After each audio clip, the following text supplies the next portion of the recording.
Setelah sempat mengalami penguatan selama 3 hari di pekan lalu, mata uang rupiah kembali tertekan dalam, di mana data Jakarta Interbank Spot Dollar Rate atau JIS Bank Indonesia pada Kamis lalu mencatat rupiah berada di level 17.378 per dolar Amerika Serikat.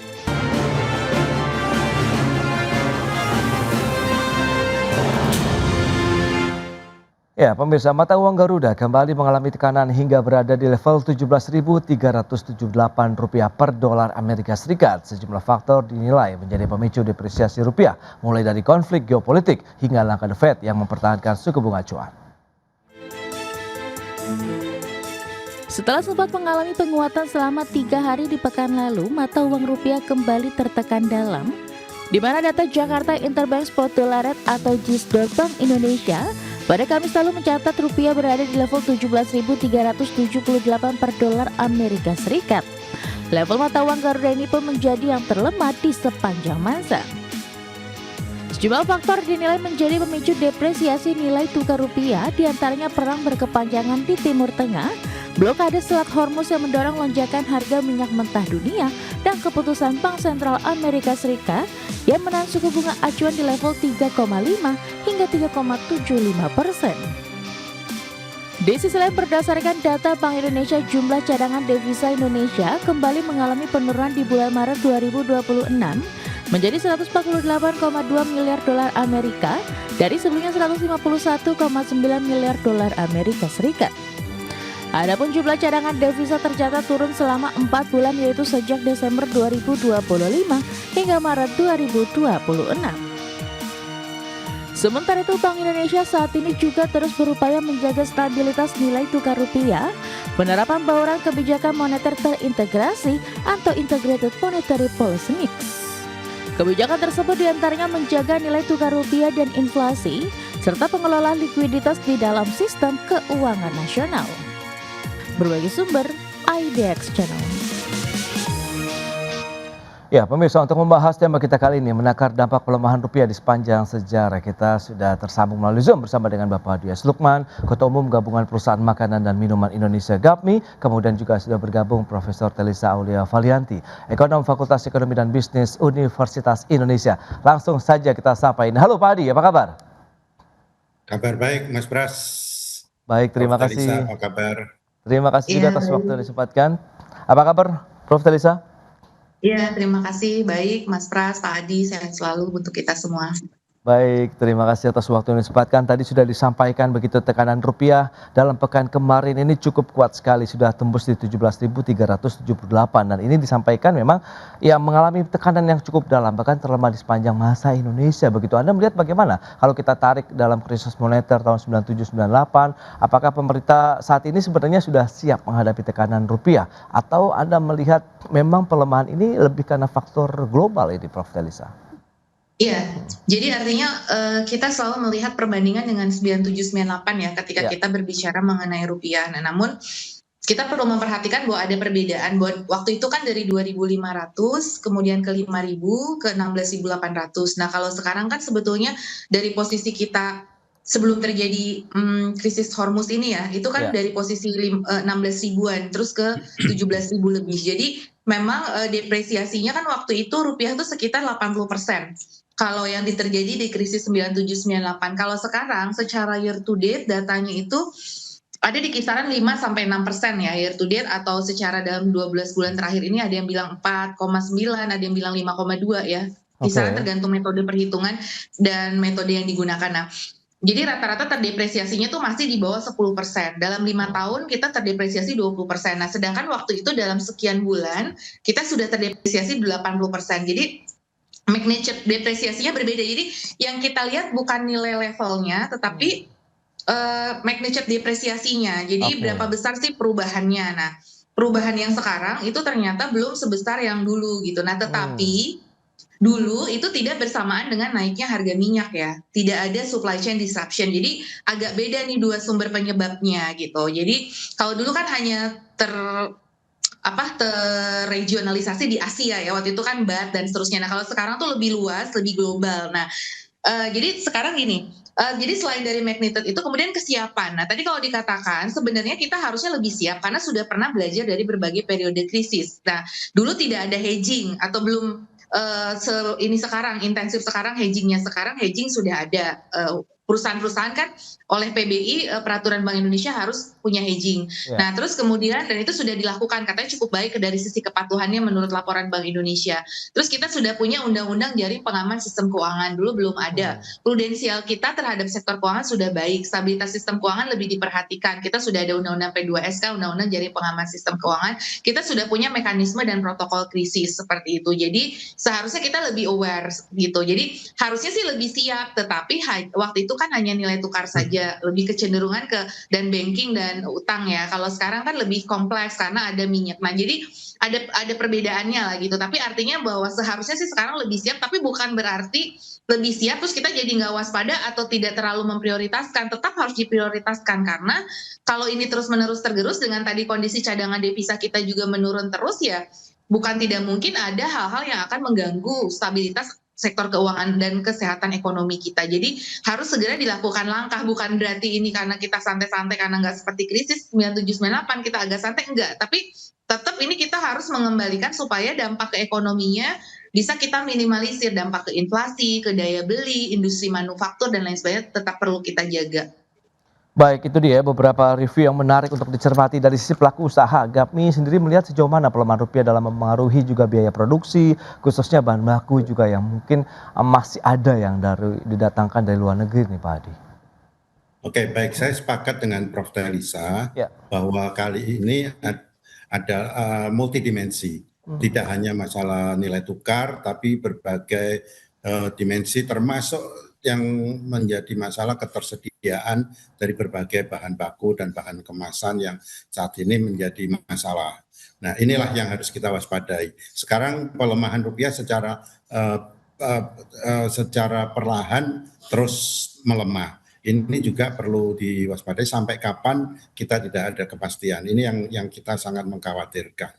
Nah, oleh sebab itu ini sudah berpengaruh terhadap operasional kami, di mana beberapa bahan baku, bahan kemasan itu memang berasal dari import yang langsung terdampak ya. Dan di samping itu seperti saya sampaikan, ketersediaan juga menjadi salah satu poin yang harus kita kendalikan. Ini yang juga menjadi masalah. Nah, yang kita harus waspadai adalah sampai kapan ini terjadi. Kita tidak ada satupun yang tahu sampai kapan. Ini yang perlu diantisipasi oleh pemerintah. Dan terkait dengan tadi ada hedging, memang kebanyakan hedging dilakukan oleh perusahaan-perusahaan besar yang punya pinjaman dalam mata uang asing, itu sudah dilakukan. Tapi secara operasional transaksi ketersediaan bahan baku dan lain sebagainya, rata-rata menurut kami tidak dilakukan hedging seperti itu. Nah, ini yang kita juga perlu lihat seperti itu, Mas Pras. Baik, tapi kalau kita cermati bahan baku apa saja yang paling rentan terhadap fluktuasi nilai tukar rupiah dan dampaknya terhadap harga produksi akhir seperti apa ini Pak Hadi? Jadi bahan baku banyak, mulai dari yang 100% seperti terigu, gula untuk industri juga 100%, kedelai 70%, susu, bahan baku dairy itu susu kira-kira 80%, kemudian bahan-bahan kemasan, plastik dan lain sebagainya kira-kira 50-60% masih tergantung import ya. Kemudian juga bahan tambahan pangan seperti flavor, pengawet dan lain sebagainya itu juga masih sekitar 50-60% masih tergantung import. Jadi banyak sekali yang harus disediakan oleh import. Nah, ini langsung terdampak. Di samping itu biaya-biaya juga, biaya logistik, pengapalan itu rata-rata dalam bentuk US dollar yang harus dikonversi ke rupiah. Ini juga menjadi tantangan kita seperti itu. Baik, itu dia ya beberapa trigger yang perlu dicermati, multidimensi inilah yang perlu kita waspadai bersama begitu. Dan seperti apa? Apakah juga ekonomi domestik juga ada ikut kontribusi terhadap tekanan rupiah atau tidak? Kita bahas lebih jauh nanti di segmen berikutnya. Prof. Talisa dan juga Pak Hadi, kita akan jeda dulu sebentar. Dan pemirsa, kami akan segera kembali sesaat lagi. Ya, Anda masih menyaksikan Market Review pemirsa, dan berikut ini kami akan menyelesaikan data. Ini dia beberapa data terkait dengan pergerakan dari nilai tukar rupiah. Ini sepanjang tanggal 17 sampai dengan 30 April 2026, di mana rupiah sempat berada di 17.189 per dolar Amerika Serikat. Namun dalam perjalanannya hingga 30 April 2026 mengalami depresiasi ataupun pelemahan hingga 17.378 rupiah per dolar Amerika Serikat. Itu dia. Dan selanjutnya, bagaimana dengan tren pergerakan dari nilai tukar rupiah juga? Ya, seperti yang tadi sudah disampaikan, ini dia datanya. Dan selanjutnya kita akan cermati data berikutnya. Ini dia, bauran kebijakan moneter terintegrasi yang sudah dirumuskan begitu oleh Bank Sentral atau Bank Indonesia. Yang pertama ada kebijakan suku bunga, ini mempertahankan stabilitas nilai tukar rupiah dan menjaga inflasi tetap dalam target. Kemudian juga yang kedua ada stabilisasi nilai tukar rupiah melalui intervensi di pasar valuta asing. Dan yang ketiga pengelolaan likuiditas domestik, di mana ketiga instrumen ini jalan bersamaan dan saling melengkapi sehingga lebih fleksibel dan adaptif dalam menghadapi dinamika global. Itu dia bauran kebijakan yang sudah dilakukan oleh Bank Sentral. Dan berikutnya kita lihat dari sisi cadangan devisa Indonesia. Ini dia dari Desember 2025 sampai dengan Mei 2026, kita akan cermati bersama trennya cenderung turun dari 156,5 miliar dolar Amerika di bulan Desember 2025, turun di Januari 2026 154,6 miliar dolar, kemudian Februari 151,9 miliar, dan di bulan Maret menjadi 148,2 miliar dolar Amerika Serikat. Itu dia beberapa data yang kita akan coba bahas lebih jauh begitu dengan narasumber kita kali ini, Prof. Teresa Aulia Valianti dan juga Bapak Adies Lukman. Ya, dengan beberapa informasi dan data yang tadi sudah disampaikan Prof. Teresa, ini menarik tren pergerakan nilai tukar rupiah. Kalau memang Anda katakan ini tidak sebenarnya menakutkan lah kalau dibandingkan dengan pada saat krisis di tahun 97-98 begitu, karena memang posisinya kita tidak melemah dengan kondisi yang sangat ekstrim begitu ya. Tapi bagaimana Anda melihat trennya, kemudian beragam kebijakan bauran yang sudah dilakukan oleh Bank Sentral untuk menjaga likuiditas rupiah, kemudian pergerakan rupiah ini tidak terlalu mengalami depresiasi ke depannya, Prof.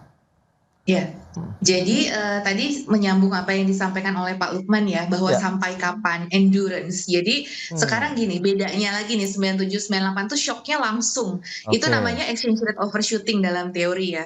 Kebetulan disertasi saya juga exchange rate overshooting. Jadi itu dia langsung melonjak. Nah, ketika kita langsung, itu respon kita biasanya cepat. Dan kemudian kita melakukan reformasi besar-besaran. Nah, sekarang itu tadi seperti yang Pak Lukman sampaikan, sekarang tuh cenderung lebih pelan-pelan. Jadi karena tadi kecil gitu, jadi respon kebijakannya nampaknya tidak sekuat waktu dulu ketika kita exchange rate overshoot. Nah itu jadi yang dikhawatir ini takutnya pelan-pelan tapi lama, jadi kayak gimana ya, diam-diam menghanyutkan. Nah justru menurut saya kadang lebih berbahaya yang diam-diam menghanyutkan ini, artinya kita jadi kewaspadaan atau respon kebijakannya jadi lebih ya, walaupun BI menyatakan akan siap untuk mengintervensi, melakukan macam-macam triple intervensi, tetapi itu tidak cukup. Karena apa? Kita sedang mengalami krisis yang lain, tadi dikatakan krisis multidimensi, krisis kepercayaan investor kepada policy-policy kita dan arah kebijakan. Kemudian global ini nih sampai kapan? Karena ternyata Amerika katanya punya proposal buat berperang lagi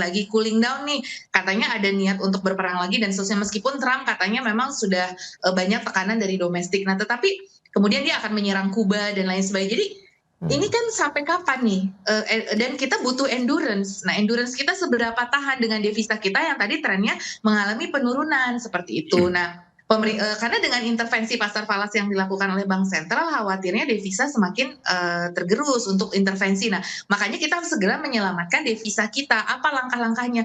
Harus mengembalikan kepercayaan investor supaya capital inflow tuh masuk. Nah, jadi kesadaran bersama untuk ini. Jadi supaya gini loh, saya takutnya kan kita lagi mau ada pengumuman pertumbuhan kita bagus, fundamental bagus. Takutnya kita terlena oleh fundamental sektor real. Nah, padahal ada kepanikan di sektor keuangan, self-fulfilling panics yang itu nggak selalu berkorelasi sama fundamental di sektor real gitu loh. Takutnya kita terbuai dengan sektor real, kita lupa untuk menjaga, bukan lupa lah, tidak lupa, tapi tetap cuman kurang heroik ketika menghadapi permasalahan di sektor keuangan karena dianggap sektor realnya sudah bagus. Nah, itu yang perlu kita jaga karena gini, dalam teori, saya sekali lagi bicara teori karena ya itu tadi ya, teori itu kerangka yang penting.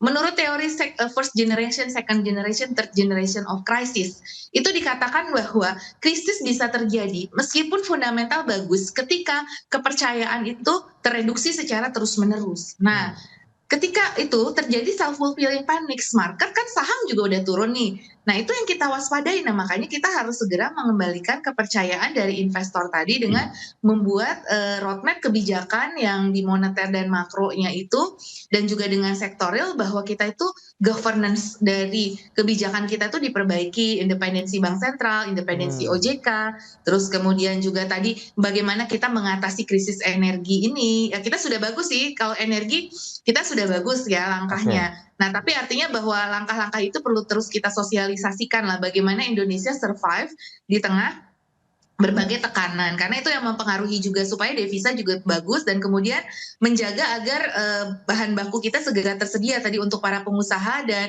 bagaimana menghadapi kelangkaan bahan baku, sejumlah bahan baku tadi yang disebutkan, padahal itu sangat penting. Nah, bagaimana kita dari disertai kebijakan di perdagangan internasional sama diplomasinya untuk kita melakukan diversifikasi sumber mitra dagang, sumber energi, nah supaya ini bisa sekalian jalan, jadi logistik kita jaga dan seterusnya. Sebetulnya sebagian sudah dilakukan oleh pemerintah, tapi perlu ditingkatkan lagi gitu, terutama juga untuk di effort di sektor keuangan, seperti suku bunga. Kalau menurut saya suku bunga mau nggak mau BI harus kemungkinan mereview untuk naik, karena kan sementara ini untuk menjaga growth Bank Indonesia cenderung masih mempertahankan suku bunga. Dengan The Fed tidak naik, itu seharusnya momentum untuk kita forward looking untuk capital inflow ya. Memang rumusnya kadang-kadang harus ada yang kita korbankan, misalkan bunga naik 25 basis point, karena itu harus kita review, karena kalau enggak rupiah akan terus turun seperti itu.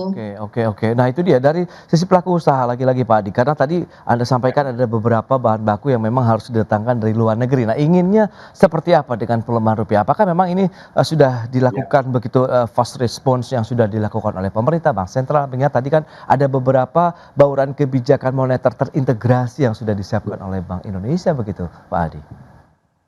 Ya, baik. Saya ingin menanggapi Prof. Telisa yang sangat menarik sekali. Kata-kata kuncinya adalah terlena. Nah, inilah yang kita harus waspadai. Kalau saya sedikit membandingkan dengan pada saat krisis kesehatan COVID-19, itu pemerintah mengalami shock yang luar biasa karena COVID-19, dan pada saat itu keputusan sangat cepat sekali. Pemerintah sangat aware sekali dan semua keputusan dibuat cepat, baik relaksasi di perbankan, kemudian bantuan BPJS, bantuan tunai dan lain sebagainya, semua dilakukan serba cepat, termasuk beberapa kebijakan. Tapi dengan kondisi saat ini yang pelan-pelan menghanyutkan, ini kadang-kadang kita perlu percepatan dalam membuat kebijakan. Antara lain beberapa kebijakan tadi yang disampaikan Prof. Telisa terkait dengan kondusivitas dari investasi, kemudian beberapa kebijakan yang tidak sinkron yang menyebabkan biaya tinggi dan lain sebagainya, ini harus segera dilakukan. Termasuk pemerintah terakhir sudah membuat keputusan, kita apresiasi, misalnya terkait dengan biaya masuk untuk LPG dan bahan baku plastik yang naiknya sangat-sangat luar biasa, akhirnya diberikan kelonggaran selama 6 bulan untuk dinolkan. Namun kami sampai saat ini masih menunggu peraturan pelaksanaannya. Jadi perlu percepatan, Mas Pras. Jadi jangan sampai terlena, jangan sampai terlambat. Nah, kita dari pelaku usaha melakukan banyak sekali upaya-upaya, termasuk kita melakukan sourcing dari berbagai belahan dunia. Tidak hanya tergantung dari Timur Tengah, tapi dari berbagai belahan dunia. Kita melakukan segala macam upaya, termasuk bagaimana kita mencari alternatif bahan baku, mencari alternatif proses, mencari alternatif inovasi-inovasi yang kita bisa lakukan supaya kita tetap bisa bertahan. Inilah yang dari dunia usaha sudah sangat responsif sekali untuk melakukan ini, karena kita punya tanggung jawab yang besar untuk bisa mempertahankan industri kita masing-masing ya. Dan pemerintah kita harap bisa memberikan peningkatan terutama terhadap daya beli ini masyarakat yang sangat makin lama makin lemah. Ini juga harus diwaspadai, apalagi sekarang harga-harga sudah semakin meningkat. Ini kalau tidak diantisipasi, ini inflasi akan sangat tinggi sekali, daya beli akan semakin lemah, dan ujung-ujungnya konsumsi masyarakat atau household consumption akan semakin lemah, yang tentunya ini juga perlu diwaspadai. Apalagi sekarang efisiensi di pemerintah, berarti government spending ini juga semakin berkurang. Nah ini kita khawatir sekali terhadap hal ini. Baik, Pak Adi, itu dia beberapa kekhawatiran begitu. Tapi langkah ataupun strategi dari pelaku usaha untuk menjaga harga di tingkat konsumen ini masihkah dengan harga yang masih affordable, begitu terjangkau atau sudah mulai ada kenaikan? Kita bahas nanti di segmen berikutnya. Kita akan jeda kembali sebentar, Prof. Telisa dan juga Pak Adi. Dan pemirsa, kami akan segera kembali usai pariwara berikut ini. Baik pemirsa, kita lanjutkan kembali perbincangan bersama dengan Profesor Telisa Aulia Valianti, ekonom FEB Universitas Indonesia, dan juga Bapak Dias Lukman, beliau adalah Ketua Umum GAPMI. Nah, Pak Adi, dari sisi pelaku usaha ataupun pelaku industri makanan dan minuman, ini lebih memilih akhirnya menaikkan harga atau menyerap kenaikan biaya demi menjaga market, atau ada strategi lain untuk menyikapi tadi Anda sampaikan ada daya beli yang masih menjadi tantangan, kemudian harga-harga di market di masyarakat sendiri yang sudah mengalami kenaikan, ini bagaimana Anda melihatnya? Ya, terus terang ini sangat tergantung dari masing-masing kondisi. Secara umum saya bisa sampaikan untuk kelas mikro, kecil, industri rumah tangga itu daya tahannya sangat rentan sekali. Rata-rata mereka punya stok itu paling 1-2 hari, maksimum 1 minggu. Sehingga dengan kondisi seperti ini mau tidak mau mereka langsung responsif untuk menaikkan harga atau mengurangi ukuran, downsizing, atau berbagai upaya lain yang harus mereka lakukan. Ya, untuk kelas menengah besar memang kebanyakan daya tahannya lebih bagus. Mereka punya stok bisa rata-rata 2-3 bulan. Mereka termasuk industri penunjangnya, pemasok kami juga mempunyai stok 2-3 bulan. Dan ini kita sampai saat ini beberapa perusahaan sudah menaikkan harga, meskipun kenaikannya tidak bisa sebesar kenaikan bahan baku, bahan penunjang dan lain sebagainya. Karena sangat rawan sekali kalau kita menaikkan langsung, otomatis daya beli masyarakat akan semakin lemah. Nah, oleh sebab itu kami akan melihat beberapa perusahaan masih ada yang bertahan untuk tidak naik harga dengan mengorbankan margin. Tentunya ini tidak sehat, tapi apa boleh buat sambil melihat stok yang ada. Inventory kami jaga sampai sudah tidak kuat, tentunya kita harus naik harga. Kalau saya lihat rata-rata kenaikan saat ini mungkin sekitar ada yang sampai 10%, ada yang lebih dari 10%, ya. Tapi ini masih jauh dari kenaikan harga. Kita bisa bayangkan, contoh plastik saja itu naik antara 60 sampai 100%. Ya, kenaikannya. Nah, kalau kemasan itu kontribusinya sekitar 30%, kalau naik 60% berarti itu sekitar 18% dari harga pokok ya. Tentunya ini jauh lebih tinggi daripada kenaikan harga jual produk jadinya. Tapi lagi-lagi sangat price sensitif untuk produk jadi makanan minuman, apalagi pangan-pangan yang pokok ya seperti itu. Nah, inilah yang kita sangat berharap pemerintah sebagai pemegang kebijakan untuk melihat hal ini. Kita berharap menjadi Indonesia Incorporated, kita bersama-sama mengatasi jangan sampai terjadi stagnasi seperti itu. Baik, itu dia yang diharapkan ya dari pelaku usaha. Nah, Prof. Telisa, lantas kalau kita cermati dengan depresiasi rupiah yang terjadi saat ini begitu, apakah ya bisa dikatakan begitu menjadi berkah bagi pelaku ekspor misalnya, atau justru Anda melihat ada hal lain begitu? Ingat ini menjadi dilematis juga begitu ya dengan posisi rupiah saat ini, Prof. Telisa. Ya, itu kalau hanya rupiah saja yang melemah ya, tidak ada kenaikan dari harga input. Jadi memang kalau misalkan rupiah saja yang melemah seperti waktu 9798, itu ada sektor yang booming ya, sektor komoditi seperti kita ketahui. Justru kan ketika rupiah melemah kan harga barang kita di mata para demand produk kita di dunia kan semakin murah. Jadi mereka akan meningkatkan demand-nya. Nah, tapi masalahnya dunia sendiri kan lagi kontraksi juga. Dunia lagi resesi, semacam menuju resesi juga. Jadi mereka juga belum tentu ketika rupiah melemah akan menaikkan demand kepada produk-produk Indonesia gitu. Kecuali demand yang sangat dibutuhkan terkait dengan energi ya. Mungkin demand sawit iya, demand batu bara iya, tapi demand untuk produk-produk lain yang tidak terlalu terkait dengan energi itu mungkin mereka nggak akan terlalu meningkat meskipun rupiah melemah. Karena kan gini, rupiah melemah itu dulu kan produsen coklat, produsen atau eksportir kakao yang pada naik ya pendapatannya karena memang demand-nya naik karena dunianya sedang baik-baik saja, hanya Asia saja.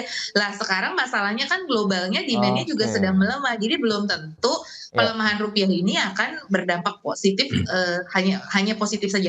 Tentu ada positifnya, tapi tadi bisa terkompensasi atau tersubstitusi oleh itu tadi kenaikan dari bahan bakunya sendiri. Harga bahan baku naik ya belum tentu kompetitif juga gitu. Jadi harus dilihat overall impact-nya ke harga input dan daya saing dari produk eksportir ini gitu. Karena tidak semata-mata variabel exchange rate yang mempengaruhi. Kalau pariwisata juga cenderung akan positif ya. Pariwisata ini kalau rupiah melemah juga waktu itu kita ingat 9798 banyak bule-bule berdatangan ke Indonesia karena kita lebih murah nih kalau untuk berwisata gitu ya, untuk membeli produk-produk kita ataupun menikmati wisata di kita biayanya turun. Nah, di mata mereka gitu. Nah, jadi mungkin itu ada positifnya, selalu ada positif side-nya, tetapi tadi kita harus cek net impact-nya ini lebih banyak positifnya atau negatifnya. Nah, dan kemudian dengan mitigasinya agar yang positifnya ini lebih ini karena overall kalau misalkan rupiahnya menurunnya terus karena kan gini kita nggak bicara level aja, bicara volatility. Kalau volatility-nya juga meningkat itu nggak bagus untuk pasar keuangan karena itu risk premium kita naik gitu. Investor nggak mau pegang aset-aset yang volatilitas nilai uangnya itu tinggi seperti kita. Nah, mereka akan melepas aset kita, itu jadi capital outflow, kita devisa makin tergerus lagi. Nah, oleh karena itu volatilitas rupiah ini harus kita jaga juga gitu. Jadi dengan berbagai terobosan yang mau nggak mau sepertinya memang harus direview kembali tadi terkait dengan suku bunga, terus triple interventionnya harus kita tingkatkan lagi dan kemudian ini jangan lupa bentar lagi tuh banyak utang jatuh tempo yang harus dibayar. Selain repatriasi dividen, jadi utang dalam dolar itu kan harus dibayar. Terus kemudian untuk impor sendiri Pertamina, PLN atau BUMN-BUMN kita itu banyak yang membutuhkan dolar. Nah ini harus dijaga sequence-nya agar kebutuhan dolar di pasar itu tidak menyebabkan demand yang naik tiba-tiba sehingga rupiah nanti makin jatuh lagi. Jadi harus dikoordinasikan tuh pembayaran nanti impor dari PLN dan Pertamina sebagai dua BUMN yang cukup banyak demand untuk dolarnya seperti itu. Dan juga perusahaan-perusahaan besar yang mau bayar utang. Dan mereka bayar input yang lebih mahal tuh butuh dolar lebih banyak. Nah itu yang harus kita jaga. Nah makanya ada local currency Mas. Jadi saya juga tadi lupa menyampaikan kita sebetulnya untuk stabilisasi bisa memanfaatkan bilateral currency swap agreement dan local currency settlement untuk mengurangi permintaan dan ketergantungan kita terhadap dolar. Jadi harus ada inovasi-inovasi. Tadi setuju banget fast respon. Ini harus segera nih BCSA kita dicek aktif atau tidak. Kemudian local currency harus ditingkatkan. Ini momentumnya kita menggunakan local currency juga untuk mengurangi demand terhadap US dollar. Wow, banyak poin yang harus diwaspadai ya sepertinya nih. Pak Adi, lantas harapan Anda singkat saja nih, bagaimana melihat dengan kondisi fluktuasi dari nilai tukar rupiah saat ini bagi industri? Ya, pertama tentunya kami berharap pemerintah tetap membuat kebijakan yang sangat cepat sekali untuk mengatasi masalah-masalah ini. Pertama, kemudian yang kedua, kami berharap bahwa daya beli masyarakat bisa terus ditingkatkan dengan berbagai kebijakan pemerintah, termasuk bagaimana pemerintah melalui government spending menciptakan lapangan pekerjaan di proyek-proyek yang bisa dikerjakan oleh masyarakat luas supaya bisa meningkat. Dan yang ketiga, kami berharap stabilitas nilai tukar ini dijaga sehingga bisa lebih memberikan ketenangan. Dan terakhir, kami untuk makanan minuman kami tetap optimis karena kalau lihat dari investasi terus meningkat, apalagi kondisi saat ini tentunya sangat murah bagi investor asing untuk masuk ke Indonesia ya. Jadi kita secara jangka pendek memang ada masalah, tapi jangka panjang makanan minuman masih tetap punya prospek yang sangat bagus sekali. Kita lihat investasi terus meningkat. Mungkin itu Mas Pras dari kami. Baik Pak Adi, itu dia dan kita harapkan memang fast response ini dari pemerintah begitu ya Bank Sentral dan mungkin para pemangku kepentingan untuk bisa menjaga nilai tukar rupiah kita akan kembali ke dalam angka yang memang ini memberikan kenyamanan bagi dunia usaha di tanah air. Baik, Prof. Telisa, kemudian Pak Adi, terima kasih banyak atas informasi, update dan juga insight yang sudah diberikan kepada pemirsa pada hari ini. Selamat melanjutkan aktivitas Anda kembali. Salam sehat, sampai berjumpa kembali. Prof. Telisa, Pak Adi, terima kasih. Oke, salam sehat semuanya.